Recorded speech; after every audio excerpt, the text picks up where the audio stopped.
क्या कर रही हो तुम?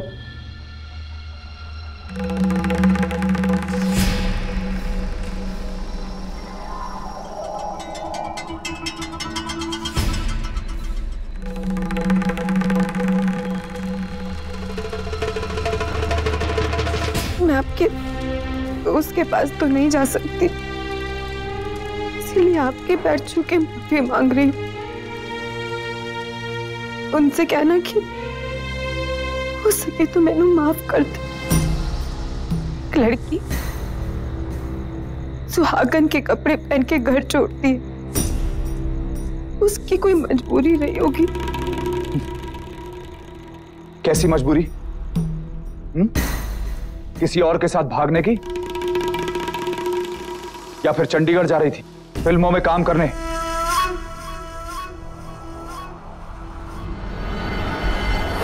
जवाब दे मेरी बात का।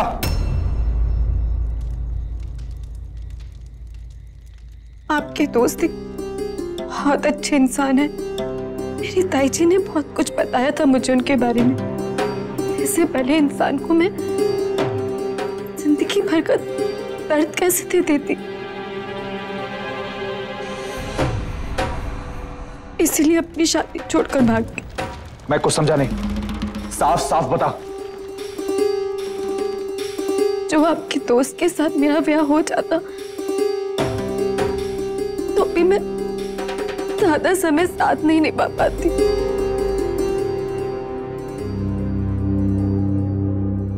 डॉक्टर ने बोला कि मुझे कोई बहुत खतरनाक बीमारी है पेट की। बोला कि बहुत ज्यादा समय नहीं है मेरे पास।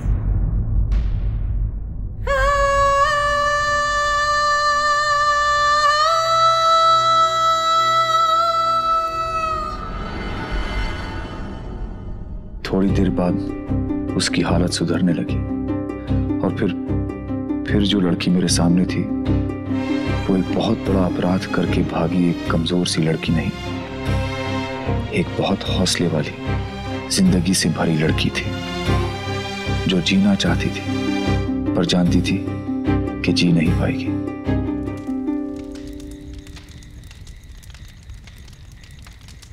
तूने अपने घर वालों को बताया है इस बीमारी के बारे में? मैंने नहीं बताया किसी को। क्यों नहीं बताया अपने परिवार को? कब बताती? थोड़े दिन पहले की तो सारी बात है। बीजी और बाऊजी तो शादी की तैयारी में लगे थे, तो मुझे बद्री चाचा के साथ भेज दिया उस डॉक्टर के पास। उस मुए ने बड़ी बड़ी सुइयां लगा के मेरा आधा खून तो ऐसे ही निकाल लिया था। फिर बोला 3 दिन बाद आना, और जब गई तो बोला आपके खून की जांच की है। बेटा तू तो गई, और मुए ने बताया भी तो कब, यहाँ से 1 दिन पहले, कि मैनू कोई बड़ी गहरी बीमारी और ज्यादा नहीं जीने वाली हूँ।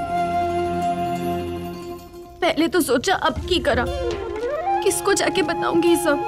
फिर सोचा बताऊं भी तो बताऊं क्या, कि ये लो जी, डोली नहीं आरती उठाने की तैयारियां कर लो सब।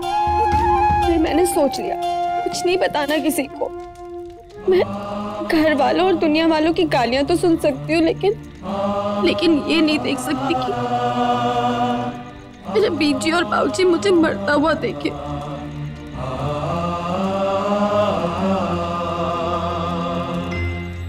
पर अब तो किसी को कुछ पता नहीं चलेगा कि मैं कब निकल ली। बस अब मेरे बुढ़ा बुढ़ी बैठकर पूछते रहेंगे मैनू, कम से कम मुझे याद करके रोएंगे तो नहीं। ये तो नहीं सोचेंगे कि अपनी कुड़ी को बचा नहीं पाए। आप बहुत गुस्सा होना मुझसे, मेरी वजह से आपके दोस्त की बारात खाली हाथ लौट गई। पर एक गल दसो मैंने, एक ऐसी लड़की जो कभी भी लाश बन सकती है, उसको ब्याह के ले जाने से तो अच्छा ही हुआ ना कि बारात खाली हाथ लौट गई। और वैसे भी मैं नहीं चाहती कि कोई मुझे कमजोर बीमार सी लड़की के रूप में याद रखे। मैं तो चाहती कि जब भी कोई मुझे याद करे तो एक हंसती हुई खुश रहने वाली अमृता सबको नजर आए। इसीलिए भाग गए मैं तो। बस 2-4 दिन सब मुझे जी भर के गाली देंगे, फिर सब आगे बढ़ जाएंगे। किसी को याद नहीं रहेगा कि अमृता नाम की कोई कुड़ी थी भी।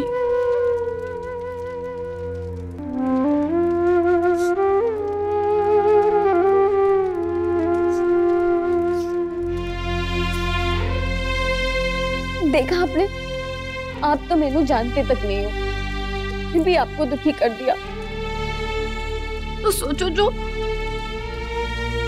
मेरे अपने होंगे उनको कितनी बड़ी तकलीफ दे देती।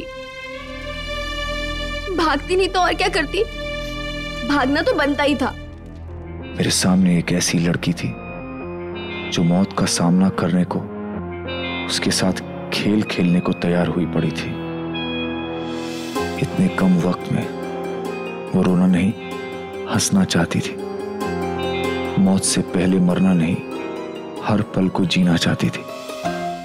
हम ना अच्छी अच्छी बातें करते हैं। अब बताओ आपको खाने में क्या पसंद है? मैनू तो ना राजमा बड़ा पसंद है। आपने कभी गन्ना खाया है मक्खन में डुबो के? रब्दी सो इतना स्वाद लगता है, खाकर देखना। मुझे माफ कर दो अमृता, न जाने मैंने तुमसे क्या क्या कह दिया। बिना तेरा सच जाने, बिना तेरा सच समझे माफ कर दो मुझे। आप कहाँ कुछ बोल गए? मेरे होते हुए कोई कुछ बोल जाए, ऐसा मौका ही का देती हूँ मैं। रतन, उस वक्त उस पे दया भी आई और तकलीफ भी हुई कि ऐसी कुड़ी के साथ अन्याय हुआ है, इसको जीने देते। कोई महल या 7 गांव की जमीन पे अपना हक थोड़ी मांग रही थी वो। उसने तो अपने जीने के लिए कुछ साल मांगे होंगे, ब्याह करके बच्चे पैदा करना मांगा होगा।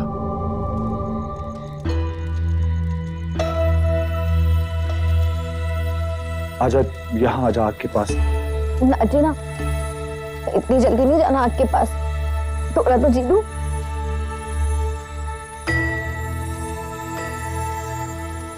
इतनी बहादुर कुड़ी है तू, लेकिन तेरी हंसी के पीछे छुपा हुआ हर दर्द मुझे दिखाई देता है।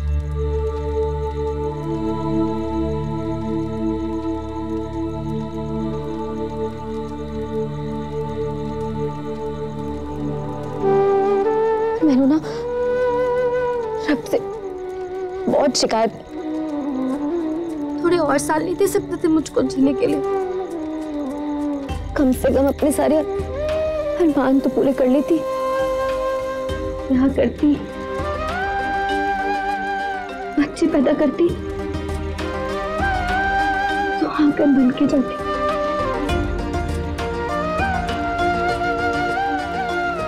पर अभी तो आधी अधूरी से जा रही, सारे सपने मेरे साथ मिले।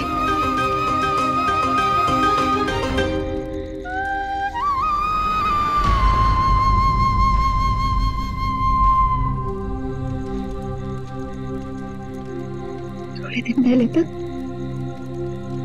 मैं भी आम लड़की जैसी थी,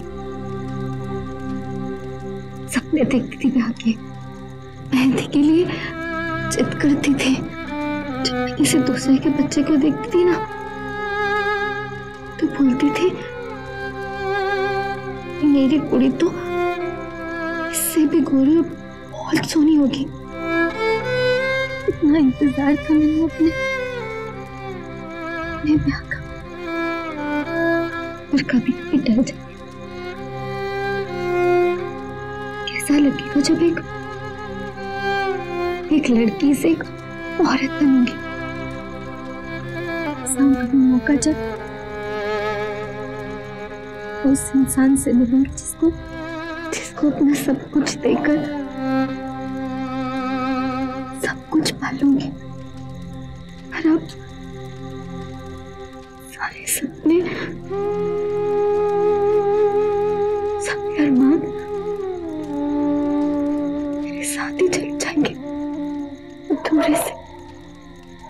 बच्चे कभी जान ही नहीं पाऊंगी कि किसी के साथ का मतलब क्या होता है, किसी आदमी को छूने का एहसास क्या होता है। पर ऐसे सीधे सच्चे सपने भी पूरे नहीं हो रहे थे उसके रतन। फिर भी उसकी कोई शिकायत नहीं थी। मैं ही क्या, ऐसी इंसान से कोई भी मिलता तो उसके हौसले, दर्द सहने की ताकत, कोई भी उसका कायल हो जाता। मुझे ना मौत का ना तो डर है ना ही दुख है। वो तो एक ना एक दिन कोई आनी है। तो इस बात का है कि जो अपने अरमान पूरे कर लेती तो खुशी खुशी इस दुनिया से चली जाती। पर ऐसा कभी हो ही नहीं पाएगा।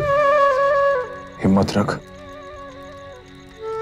सब ठीक हो जाएगा।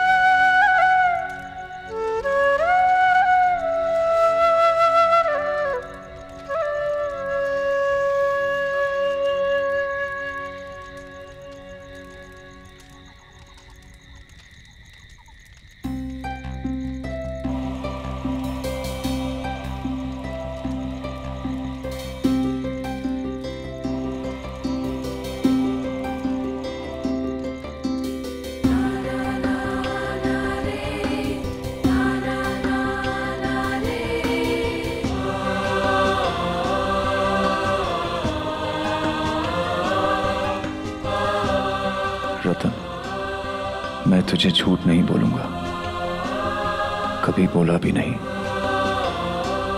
वो औरत मुझे दुनिया की सबसे पवित्र औरत लगने लगी, जिसके चेहरे पे कोई पाप, कोई छल नहीं। वैसे ही जैसे तू मुझे हमेशा लगती है। और मुझे लगा कि मेरे सामने वो नहीं, तू है रतन। और उस पल एक बार फिर मुझे तुझसे प्यार हो गया।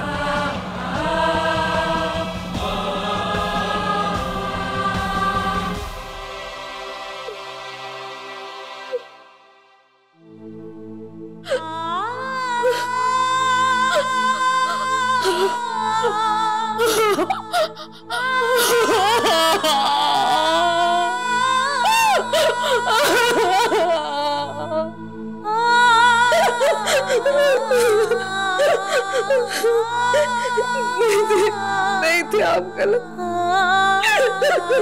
नहीं थे आप गलत होकर भी, किसी और के होकर भी उस पर नहीं हो रहा था।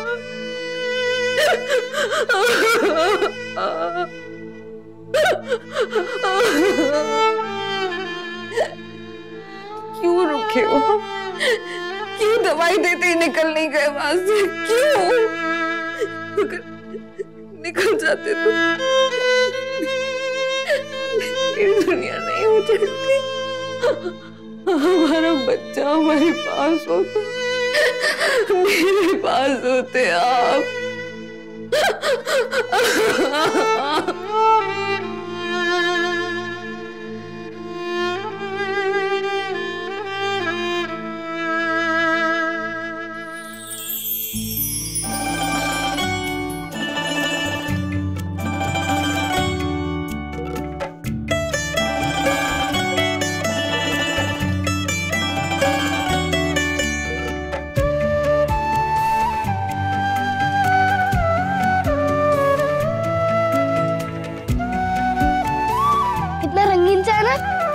अच्छा सा मेरी वीरा का पहला खिलौना।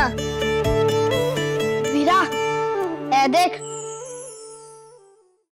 कितना रंगीन सा है ना। अच्छा सा मेरी वीरा का पहला खिलौना। वीरा, ए देख।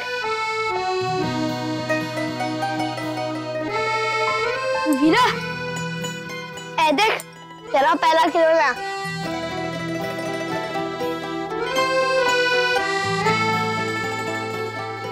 अच्छा है ना?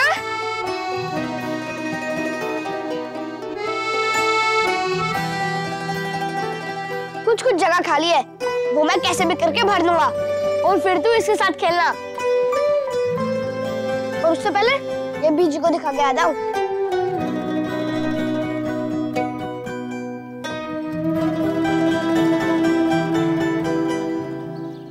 बीजी, बीजी, ए देखो मेरी वीरा का झूला रहे मैंने बनाया। देखो ना बीजी, ये मेरा बनाया हुआ पहला खिलौना है मेरी वीरा के लिए। चंगा है ना बीजी? बीजी, वीरा तो इसे देख के ही खुश हो गई थी, हंस रही थी। अभी थोड़ा बहुत करना बाकी है, पूरा खत्म हो जाएगा ना तो मैं इसे वीरा के सामने टांग दूंगा।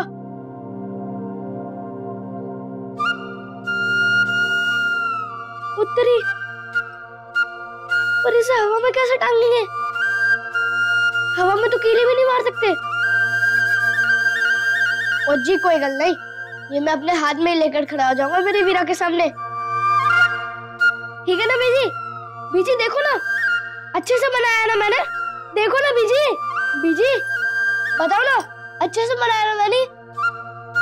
अगर कोई कमी रह गई हो तो मैंने बता दो, पापा जी के आने से पहले मैं वो भी पूरी कर दूंगा।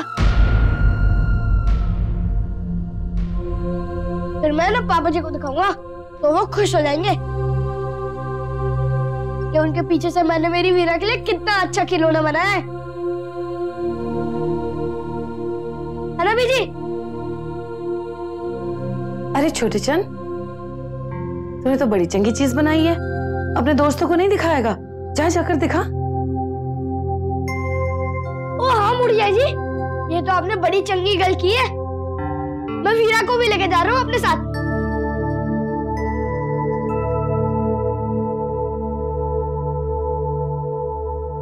रतन,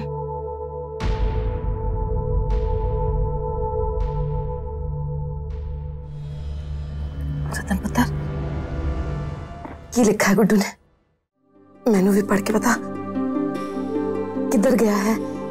हाँ, कुछ तो लिखा है ना, बताओ ना मेरे को भी पढ़ के। नहीं जय जी, ये खत उन्होंने जाने का फैसला लेने से पहले लिखा है। इस खत में अपने भूल से जुड़ी हर वो बात लिखी है जो वो मुझे बताना चाहते थे, लेकिन मैंने उन्हें मौका नहीं दिया। अपने दिल का बोझ हल्का करना चाहते थे, टूटे पड़े थे अंदर से, खुद भी गिर पड़े थे, पर मैंने हाथ नहीं आगे बढ़ाया उनकी तरफ। जिंदगी का हर सुख दुख बांटने की कसम खाकर भी मैंने उन्हें अकेला छोड़ दिया अपना बोझ उठाने को। चाची जी, क्यों चाची, हम औरतें अपने पति को हमेशा भगवान क्यों बना देती हैं? क्यों मान लेती कि उनसे कोई गलती हो ही नहीं सकती?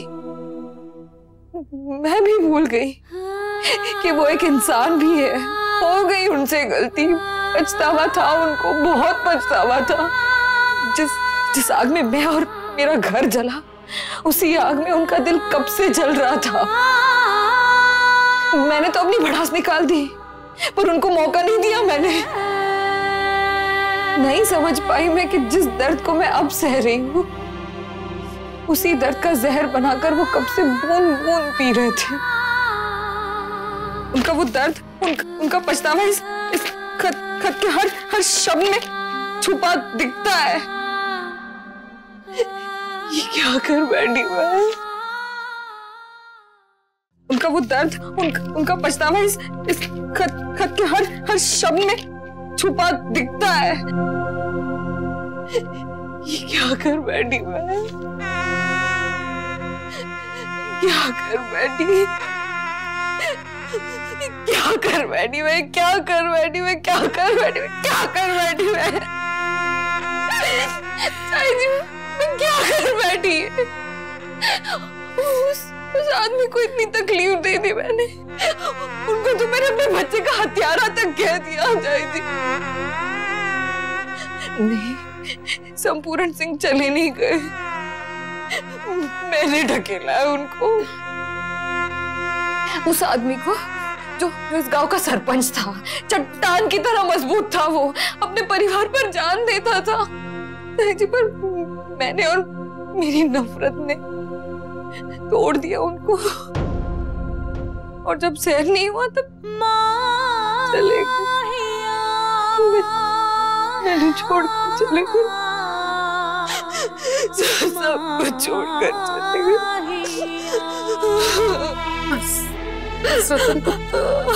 चुप हो जा। देख पुत्र, उस समय जो तेरे को ठीक लगा सो तूने किया, और वैसे भी पुत्र तू भी तो इंसान ही है ना। मैं तेरी जगह कोई और बेऔरत होती ना तो ऐसा ही करती पुत्र। देख पुत्र, तूने गुड्डू को रब की तरह पूजा है, उसने तेरे विश्वास को ठेस पहुंचाई थी पुत्र, तेरे दिल को बहुत गहरी चोट लगी थी, इस बात से तूने ऐसा किया। पर रतन तू भी तो एक औरत ही है ना, हाँ? कोई देवी नहीं है तू, भगवान नहीं है, समझी? तो बस फिर अब और नहीं रोना तू, और अपने आप को दोषी नहीं ठहराना है, तू अपराधी नहीं है। चाय जी, उनसे गलती हुई है, बहुत बड़ी गलती हुई है, मेरा भरोसा टूटा है, शायद मैं इस बात को जिंदगी भर ना भूल पाऊं। मगर चाय जी, ये भी बात तो सच है ना कि हमारा रिश्ता कमजोर पड़ा, मगर प्यार नहीं कमजोर पड़ा है। मैं जानती हूँ, मैंने विश्वास है कि मैं जितना प्यार उनसे करती हूँ उससे कहीं ज्यादा प्यार वो मुझसे करते हैं। उसी प्यार के लिए, अपने परिवार के लिए एक मौका उनको और दे दी ना, एक मौका, तो शायद मेरा परिवार इस तूफान से निकलकर आगे बढ़ जाता। पर चाय जी, मैं क्या करती, सब कुछ मेरी आंखों के सामने से इतनी जल्दी निकल गया कि मैंने कुछ करने का मौका ही नहीं मिला, कुछ संभालने का मौका ही नहीं मिला मैंने। खैर, जो भी हुआ सो हुआ, मैं इतनी आसानी से सब कुछ खत्म नहीं होने दूंगी। चाय जी, मेरा रांझना वापस ला दो ना चाय जी, अगर हो सके तो बदल सको ना, सब कुछ बदल दो ना चाय जी, उस औरत का मेरे रांझने को मिलना बदल दो ना चाय जी, मेरे बच्चे का गिरना बदल दो, मेरा उनको हत्यारा कहना बदल दो, उनको मैंने छोड़कर जाना बदल दो ना चाहिए। ये पुत्र में बदल सकती तो सब कुछ पहले जैसा कर देती, मेरे गुरु को वापस ले आती, सच्ची। पर नहीं पुत्र, जब बीता वक्त होता है ना, उसको हम वापस नहीं ला सकते, नहीं ला सकते पुत्र। बस पुत्र, अपने आप को संभाल। ताई जी, उन्होंने तो अपनी बात कह दी, सब कह दिया, मैंने सब बता दिया, पर मैंने भी तो समझाना है ना उनको बताना कि उस वक्त मैं भी कितनी टूटी थी, क्यों निकल गया मेरे मुंह से वो सब कुछ, मैंने समझाना है उनको, और वो समझेंगे, वो थोड़ी मेरी तरह है, समझेंगे, वो सरपंच है गांव के, समझदार है, वो जरूर समझेंगे। ऐसे थोड़ी अपने घर को कोई छोड़ के चला जाता है, अपने परिवार को छोड़ के चला जाता है, वो आएंगे चाहे जी, वो जरूर आएंगे, अपनी रतन के बिना नहीं रह पाएंगे, वो अपने बच्चे के बिना।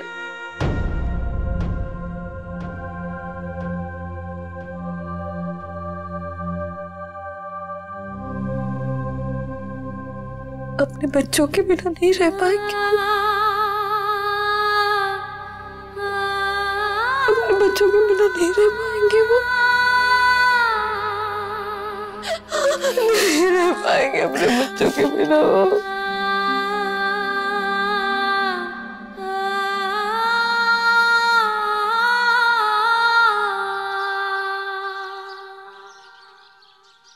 वीरा, अच्छा लग रहा ना तेनू तेरा खिलौना? चमकीला चमकीला। अब आगे तू देख के जा, कितने सारे खिलौने बनाऊंगा मैं तेरे लिए। वो जो झोपड़ी की बहन पप्पी है ना, उससे भी ज्यादा खिलौने होंगे तेरे पास। नहीं नहीं, उससे भी ज्यादा नहीं, पूरे पिंड में सबसे ज्यादा खिलौने होंगे तेरे पास। रणवीर पुत्र, इथे आ।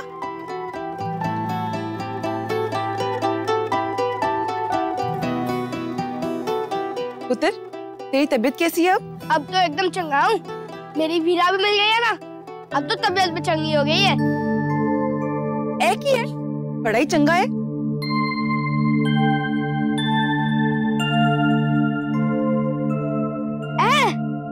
ए जूलर है, मेरा बनाया हुआ मेरी वीरा का पहला खिलौना है ये।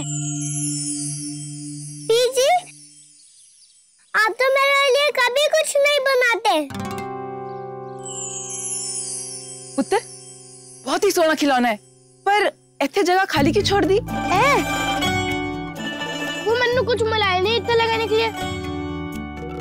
मन्नू ने कुछ चमकीला, कुछ बजने वाला चाहिए था, पर ठहर ठहर पुत्र,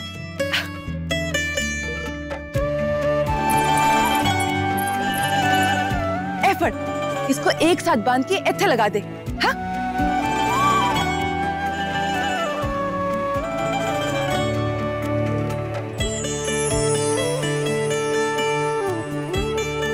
और पुत्र जी, अभी भी एक कमी रह गई है इसमें। ले, ये सिक्के, इनमें छेद कर और इस पे लटका दे। तेरी वीरा को बड़ा मजा आना है।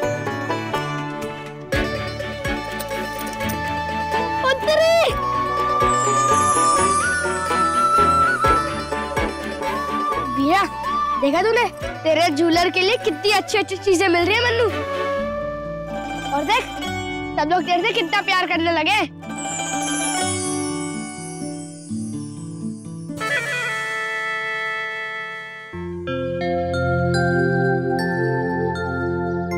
ओ पुत्र, आराम नाल, आराम नाल। वीरा भले ही पाप की निशानी हो, पर रणवीर के प्यार ने उसे पवित्र कर दिया है। और अब तो मैं भी यही अरदास करती हूँ कि रब दोनों को कभी जुदा ना करे। और अतर पर जाई, ओ पर जाई जी किथे है तुसे? सत श्री अकाल जी। हाँ, सत श्री अकाल। वो एक ही सुन रहा हूँ मैं, 10-15 दिन पिंड तो बाहर की चला गया, एक ही झटके में पूरे खानदान की इज्जत वो सड़क पर ले आया पूरन सिंह। और पहली गल, ये खानदान का नाम था जिसकी वजह से वो सरपंच बना, और दूसरी गल, ये हम सबकी इज्जत थी जिसकी वजह से उसको लोगों ने सराखों पर बिठाया था। उसने हम सब लोगों की नाक कटवा दी, और हुण तां सानू भी शर्म आंदी है। उसका ममेरा ही सही, पर भाई तो कहलाते हैं ना हम। और बची कुछ इज्जत तो तूने भी उछाल दी। पाप तो सुनपुरन ने किया था, और उस पाप की निशानी को गले में बांध के पूरे पिंड में डिंडोरा पीटने की क्या जरूरत पड़ गई थी तुझे? हैं? किथे हो बच्ची? बाहर निकाल उसे। अभी किसी नदी नाले में फेंक के आता उस पाप नू, और नहीं तो वो अपने परिवार के किसी भी मर्द को पगड़ी नहीं पहनने देगी। रणवीर के साथ मेरा बच्चा भी खेलता है, और मैं नहीं चाहता कि मेरे बच्चे पे उस बच्ची की छाया भी पड़े। ओए, अभी के अभी बाहर निकाल उसे। ओए!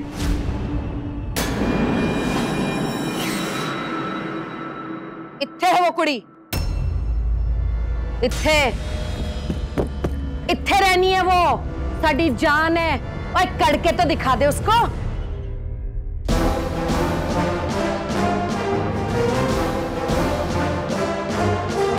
उस कुड़ी को अगर निकालना ही है इधर से, तो पहले हिम्मत दिखा मेरे को यहां से कढ़ने की। तेरे रीढ़ की हड्डियों का ना चूरा बन जाएगा, समझा?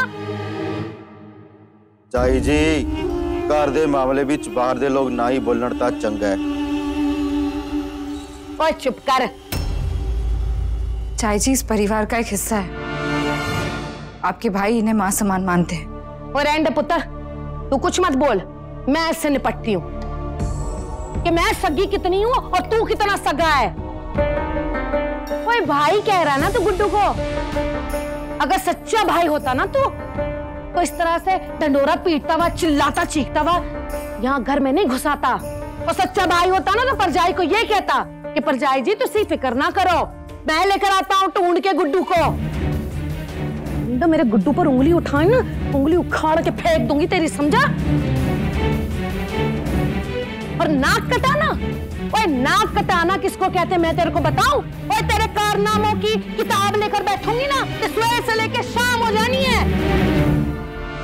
गल सुन, तू कह रही सी ना कि तेरे बच्चे ना खेले रणवी के साथ, तो मैं रणवी को समझा दूंगी, कल से तेरे बच्चों के साथ नहीं खेलेगा वो।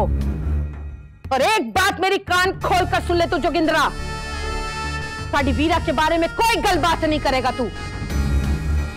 वीरा की जिंदगी का फैसला करने का हक या तो रतन्नू है या फिर मेरे छोटे चन्नू।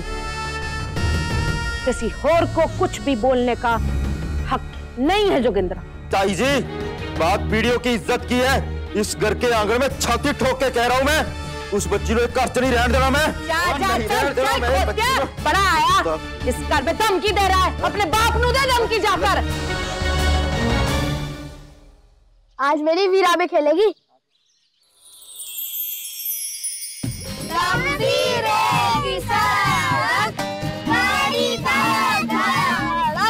उसने देखा भालू, बीवी का नाम भालू,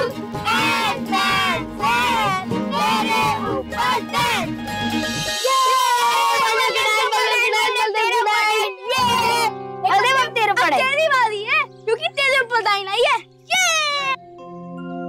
वीजी बैठो, मैं ढूंढ लूंगी सबको। चलो होशियार मत बन, आई बड़ी हमारे साथ खेलने वाली, मैं अपने आप ढूंढ निकालूंगा।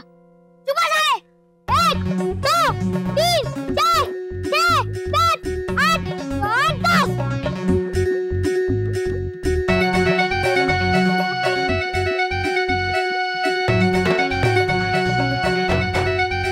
जीतेगा डब्बा।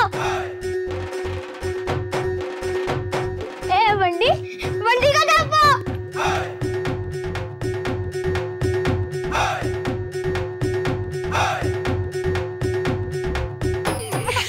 विराट चुप चुप चुप।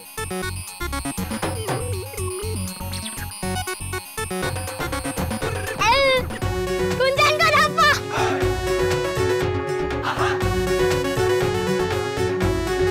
अमर का डब्बा।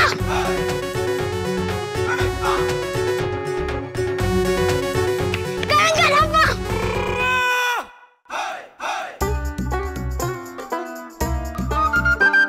रणवीर का डब्बा।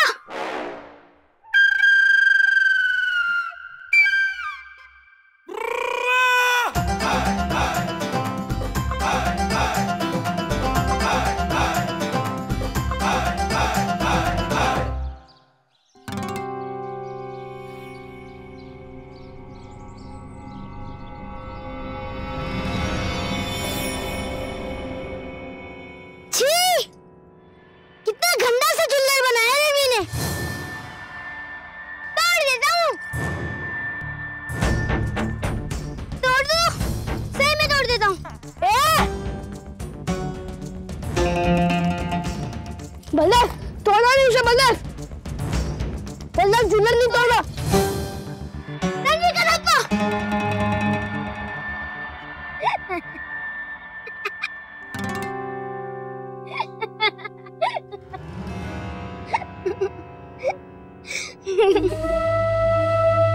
ज्यादा होशियार बन रहा था ना, देखा कितनी आसानी से बुद्धू बना लिया। देखो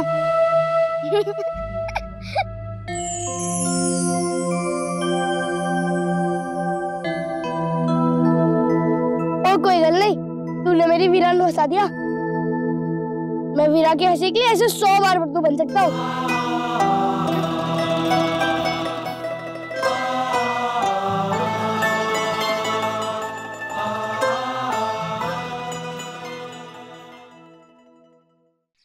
सत श्री अकाल जी। सत श्री अकाल। परजाई जी आपने पंचायत में बुलाया सी। मन्नू क्यों की हुआ है? परजाई जी जोगिंदर ने पंचायत बुलाई है वीरा को लेकर, आप जल्दी से आ जाओ, सब इंतजार कर रहे हैं। सत श्री अकाल। ओए रतन पुत्र, तू बिल्कुल भी चिंता ना कर, रब है ना, सब कुछ चंगा करेंगे। और वैसे भी किसी में जुर्रत और हिम्मत नहीं है अब रणवी को और वीरा को जुदा करने की, समझी तू? चल।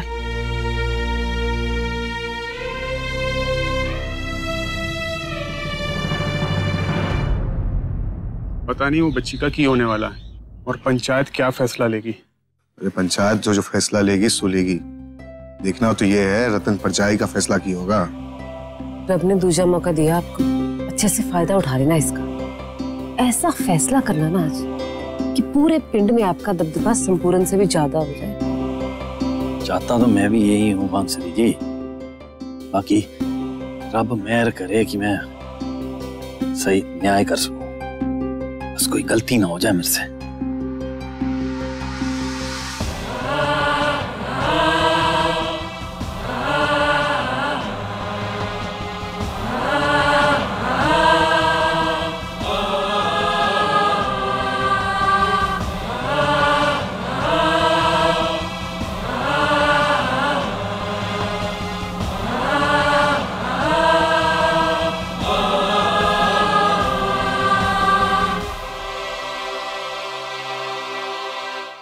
जय जी, आपके घर में जो कुछ भी हुआ वो सिर्फ आपके लिए नहीं पूरे पिंड के लिए बहुत शर्मनाक बात है।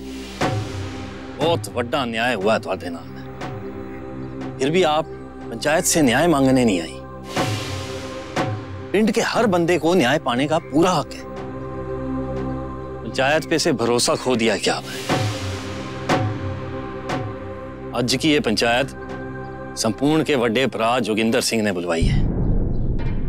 इसकी शिकायत वीरा से है।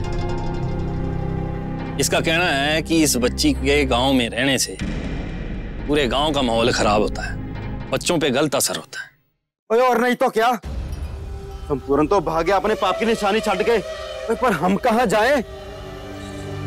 अच्छा तो यही होगा कि उस बच्ची का कुछ ना कुछ इंतजाम किया जाए। और जोगिंदर सिंह ठंड रख, अब बात पंचायत के सामने आ गई है तो पंचायत कोई भी फैसला सबकी बात सुन के ही लेगी।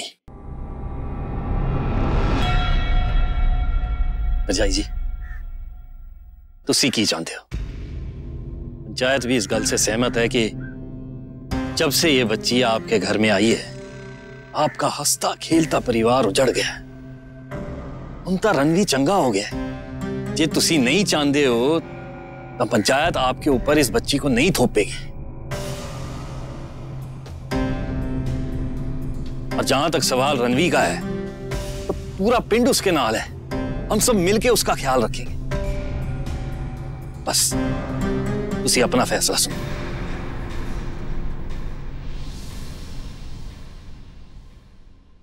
अगर हम चाहें तो वीरा को उसके नानके भिजवा सकते हैं, पर कुछ भी फैसला लेने तो पहले पंचायत थोड़ी राय चाहती है। दसो। मैं कुछ कहना चाहती हूँ। ना चाहिए जी, माफी चाहूंगा, लेकिन आज पंचायत सिर्फ परजाई जी की इच्छा जानना चाहती है। परजाई जी दसो की चाहते हो?